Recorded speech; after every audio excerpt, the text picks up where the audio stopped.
Hello, everyone, and welcome to the Mosier Media Podcast. And what we want to do with this podcast series is really focus in on topics that would be of interest to small business owners. And however you define a small business, I really like the term micro business, whether you have a lifestyle business, whether you are an employer or not. Perhaps you own a business and you have one employee.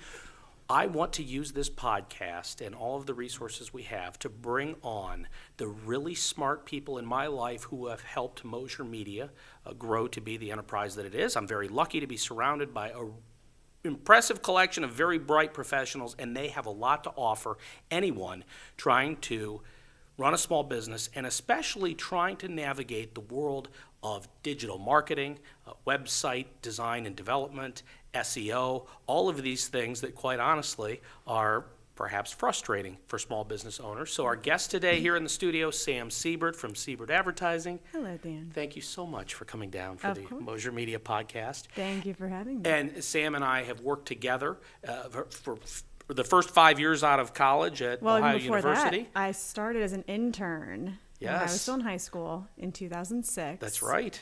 And worked until, on and off, in college, up until 2012, 2013. And then you worked at the marketing firm in Cleveland. Correct. And now running Siebert Advertising here in Akron, Ohio. Online at siebertadvertising.com, of course. Correct. But Sam does a phenomenal job helping us with SEO and our AdWords and the Google Analytics, and all of it is fascinating to me and much of it over my head. And so I thought if I could bring on somebody like Sam to share with you, the small business owner, or maybe somebody in digital marketing, all of the incredible things that she's been teaching me that maybe we can all learn together. So let's start by... Let's see how much we can cover. Let's see how much we can cover. I mean, we could talk for hours on that. I mean, you could do an entire year's worth of content on just Google alone. Yeah. Google runs the world. They do. And, with how often they're changing, we could be doing... Right. They change their algorithm. Is that what it's called? It is. Why do I need to even care about any of this? Why do I need to care about analytics or what Google thinks of my website? Or why does it even matter to the typical small business owner? Is getting clients, getting leads, getting your name out there in front of your target audience. So what we started looking at with analytics and your website. And I don't think we need to talk anyone into the reason they should have a website. Sure. But being able to look at your analytics and know how to evaluate them and how to analyze them and know how users are interacting on your website and how to make adjustments accordingly to better the experience for your users. And then with the goal of them converting into sales. And if someone is in the audience right now and they have a website that they barely touch, they put it up there, they barely add any content, or maybe there's even a small business owner that, believe it or not, doesn't have a website. I think what this discussion is geared towards is that person that maybe put up a website, maybe they and just haven't touched it. Sitting still. And they're not in an e-commerce situation. As you said, they're just putting up their information about their business. So why would they care about analytics? And what are the first steps to getting into, okay, what am I going to do with all this as a small business owner? Well, you don't need to be selling something on your website to find value in a website. Sure. And anyone who's put up their website knows there was a purpose or a reason behind that. Your website is your digital presence and how consumers, for the most part, find you nowadays. So you want to make sure that it's up to date from an SEO standpoint on the front end and back end so that you're ranking accordingly for how you want users to find you. What is the magic trick to being number one in organic under the keywords? Okay, well, now, of course, for Mosier Media... There's no one magic trick. Of course there has to be. SEO is an ongoing thing. That's so frustrating. It is. It's ongoing optimization on the website. And analytics being part of that, being able to look at it and see the traffic that's coming to your site, where users are going, how they're interacting. Are they converting? What do you have set up as conversions? Are they calling? Are they filling out a form?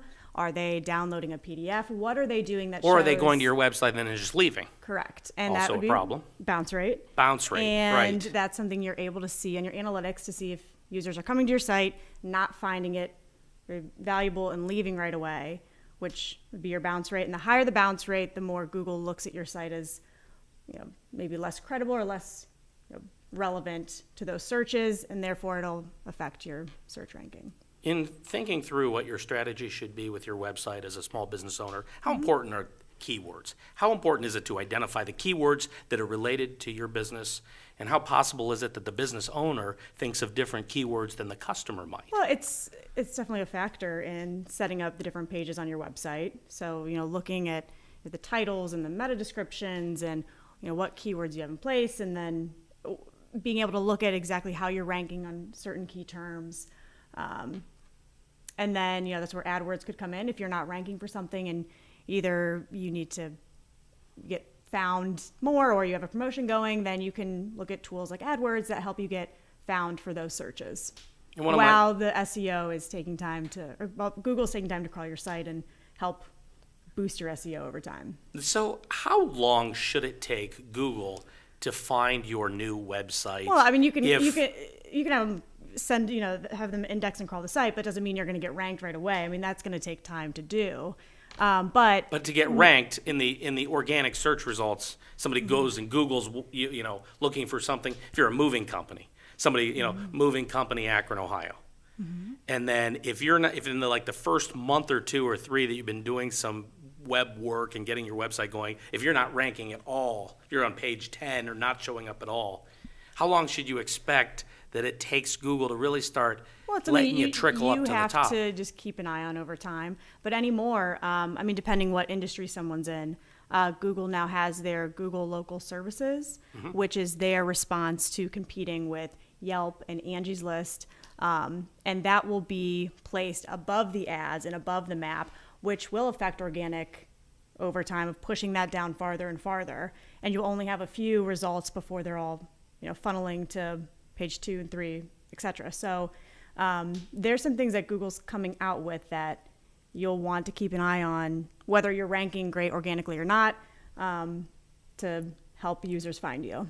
Do you believe that some users on Google might not trust the ads as much as they trust the organic results that are served I'm sure. up?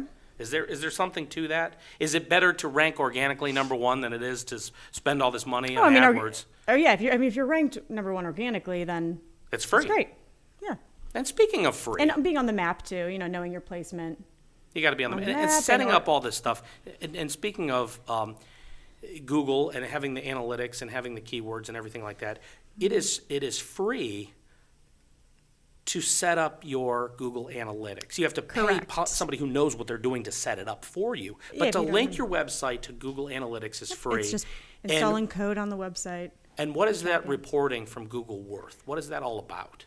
When you study Google Analytics, when you present a report to a client and say, here's how your website's performing, what are the top things you talk about? Well, it's really looking at overall traffic and engagement. So, once it's set up on your site, you kind of give it some time to collect that data, or it's looking at data and comparing it, whether it's comparing it to last period or last time, or that same time the previous year. But you want to look at who's coming to your site from where. Are they coming from organic? Are they coming from direct, which is they just typed your URL in? Are they coming from paid ads? Are they coming from referral websites? Are they coming from social media?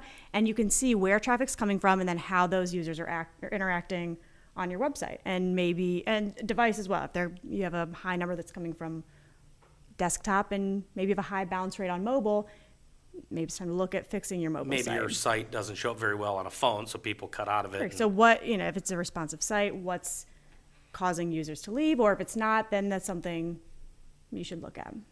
What is the problem that you find with clients that put up a website and then they don't have time or motivation to create the content? This is content for social media and content for the... Speak to small business owners or marketers that might be listening to this about content and how important it is to be posting regularly, to be writing. And a lot of that can be created by a business owner.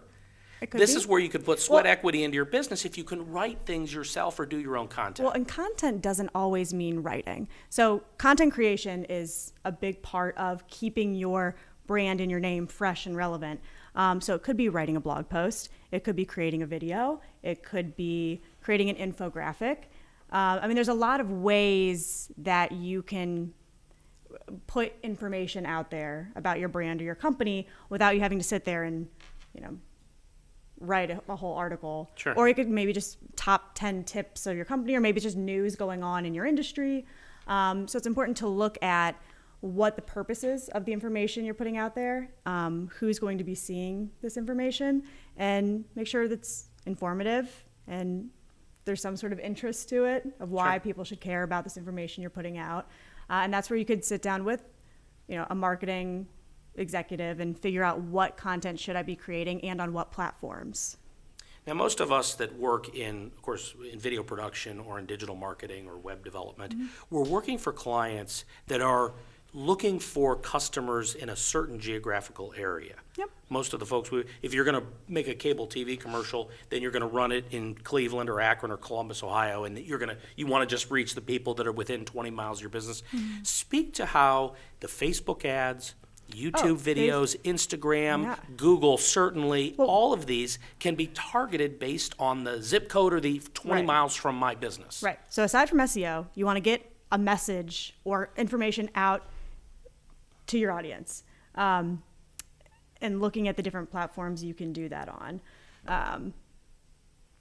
And of course, I like television Yeah. because we're a television And production with company. each of these And- platforms, you can target very specifically. Sure. So you can Facebook and Google, get right down to their income, their marital status. Do they have kids? This gets a little. I mean, you we're can prying into people's personal lives now. Here, wait a minute. They're based by interest. Based on what and- they've looked at on the internet and other places. Correct. So now they have through Google AdWords intent marketing.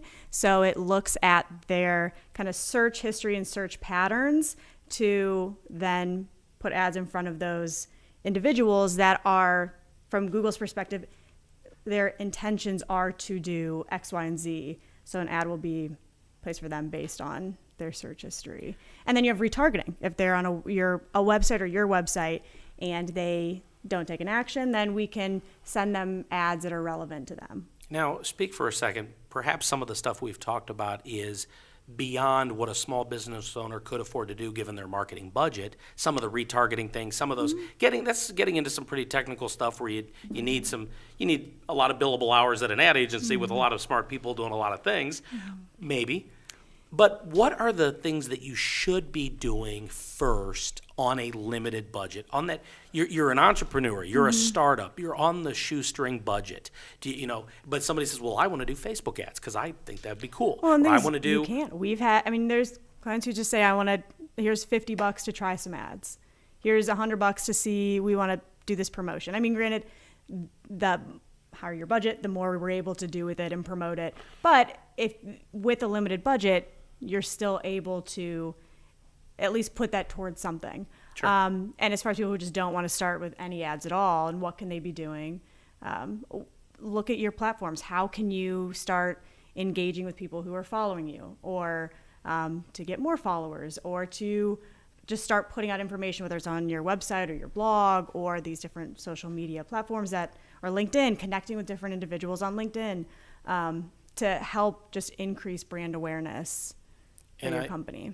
Any small business owner would be interested in results, return on investment, and you use the word conversion. Yes. So how do you manage expectations when it comes to, I'm spending $50 or $100 or $200 or $300 a month, what am I going to get? And how do you explain if conversion did not go well, what does that look like? It means nobody called. And some of the analytics can tell you this is the last page they looked at and then they didn't call. So Well, then you look at why didn't they? If that's the case, why on the website, for example, Sure. what somehow they got to that point and they didn't take an action. Why? Was the form too difficult to fill out?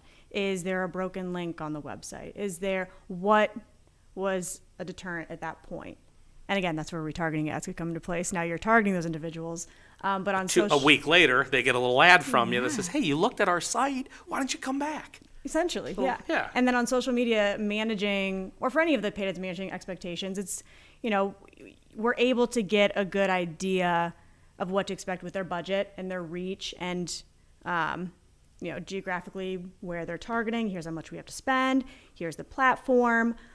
We can get a good estimate of what to expect out of it. Are there clients, I know there's people out there who are frustrated, or they expect, I put up a website and I got nothing. Right. Or I just put up a site, and what are the most common? This is not Field of Dreams. This is not Field of Build It No. and they will come? Correct. Right. No, but what's the most common kind of, well, we thought if we put up this site. Most people just they put up a website and assume it's up. Yeah. But there's a lot of maintenance and upkeep to make sure that Google is happy with your website and your consumers are happy with your website and that they're interacting with it and how you want to be presented. What them. would you say if somebody says, I really want it to rank well, especially just in my home territory? Sure, everyone wants to be first. But and then you want to be first. Yeah. But If you're not first, you're last. Yeah, if you're not first, you're last. Give us 3 or 4 things that somebody should really remember or jot down or think, next time I talk to the person doing my website, I should remember these basic steps for good SEO. The very basics, the For foundation SEO, of. well, it's really, there's going to be different things usually based on how your website is performing already. So I would say find someone who knows how to understand analytics and can provide recommendations of how to improve your website. There's SEO audit tools that you can do to run an SEO audit, and then it comes up with here's some recommendations of how you can improve it. And then just looking at if people are converting. Are you getting the leads that you want to out of your website? And if not, how do you fix that? Why did How do you make Google- it easier? You need to make it easy for the consumer to just get there and find what they need to find and take an action to call you or reach out. Or Why did Google build all these incredible tools and then make them available to the webmaster or to the business owner for free? why? I don't know why. I don't either. I just mean, told everybody I that's- brought I know all these really smart people. You should know why every why answer they to every made question. analytics free? Why is- Well, I don't know. There's no charge. I mean, this is stuff that has tremendous value. Yeah. And I think part of the point of the discussion is It's Google. Why wouldn't they? they're their- Google. Why is the search engine free? right. It's obviously that then it improves their product if they have all this information Now about they your business and website. monopolize the market of Sure. analytics. That you need Google Analytics on your site. Nobody's using Bing Analytics or Yahoo Analytics. No. Maybe, but that's Maybe. Yeah. You don't get I it. don't think that. It's, Wow. but with that being said, other search engines are relevant and important. With Sure. with doing the voice to search, a lot of yeah. that's coming from Bing with Microsoft Edge and Alexa and Cortana. They are utilizing Bing, so it's important not to just focus on Google, but just make sure that you're in a place that sets you up for success across all search engines. And overall, what would you say to a small business owner that said, how much should I be spending if I'm a small business and I just want to start spending some money on AdWords, and I just want to. The thing about AdWords that I think is appealing is that you can set the limits. Yeah. You can run it for a month. What- You can see how it goes. Correct. What are the parameters? What do you set up and what do you tell people? Well, This is what you should be spending. It's kind of what their goals are with doing the ads. Are they promoting something? Is it just for brand awareness? There's different ad types a user can do. They can do the search ads, which comes up on top of Google, the search results. There's the display ads, which are the visual banner ads that you see either within content or on the sides of a web page. There's ads within apps you can do. There are video ads that you see on YouTube run through there. So it really depends on who, and then the ads through Gmail you can do. So it's who are you trying to target? And then the cost will vary. You're probably going to spend more if you're doing search than you are display and YouTube, because those can run relatively cheap compared to what you're probably bidding on with the keywords on Google search. So I'd probably say start there if you have a low budget, but Sure. you can start running ads with any budget. You can run a $10 a month budget. Yeah, you might only get, a couple impressions, but you Right. can, You're there. You saw how it works. you put money into it and Yeah. It's like you being at see the what penny happens. slots. So there's the high limit table or the penny slots, Right. Either You can way. gamble either way. You can gamble either way. And sometimes it is a gamble, and you might not get anything. You got to be. Well, you could, but yeah, Anybody it's- that's been in business and has done advertising knows it is possible to put some money into something and get nothing. And that's how you have to manage expectations. Well, how do you address the issue of, do I do a WordPress site? Do I do a Wix? Do I do a Squarespace? Do I do, So what custom? content management system are you building your What? website on? Okay, that's Yes. the question that you don't know how, the small business owner doesn't know how to ask it like that. They don't Well, know how if to come they- to you and say, what content management system do I want? They say, should I do a WordPress or should I do a Squarespace? Right. And- Well, with like Wix and Squarespace anymore, they make it easy for anyone to build a website. With that being said, I mean, there's a million different content management systems. We primarily build on WordPress, but you've got Sitecore and Joomla and Drupal and all these. Sure. But as far as like the low key ones that anyone can build a site on, I think anymore Google recognizes that anyone can build a site on these platforms, and so it might be harder to get ranked that way, Maybe. but A Google I- might see a WordPress site as not being as valuable. not WordPress. as No, I'm saying like a Wix or Squarespace, because anyone can go. I mean, it depends, but It is. They might change that tomorrow, but it is possible today that they might view a Squarespace site as not as legit somehow. yeah, or like because there's not as much flexibility with the coding and development that you can do with other platforms like a Gotcha. WordPress. Right. WordPress has a bazillion plugins. And make Right, the and case very for why compatible. somebody should use WordPress. Well, because maybe of- WordPress isn't for everyone, but it's search engines like WordPress, very flexible with how you want to customize and develop the site, works well with lots of plugins that help kind of customize and evolve your website, where Wix and Squarespace maybe you're kind of confined to the template that they have. And then, I mean, I'm not saying they don't rank them, but as far as content management systems, depending on who you're trying to reach with your website, it may or may not be the best choice. So, do you ever have a situation where clients, if you're going to, have asked you to manage their social media, Mm-hmm. but then they're scared to give up the passwords? Or Well, they the don't- fun scenario is when clients have gone rogue, they've set things up, and then they don't know what their account name and password is, and they can't get it. We get that every once in a while. We've got our videos up on this YouTube channel we made 5 years ago, but we don't remember who made the login, and we Yeah. want to get all the videos down and re-edit them. And then you're looking at it, you're like, oh, well, we have 12 followers, so we'll just make a new one. Might as well just. Well, that's just the thing.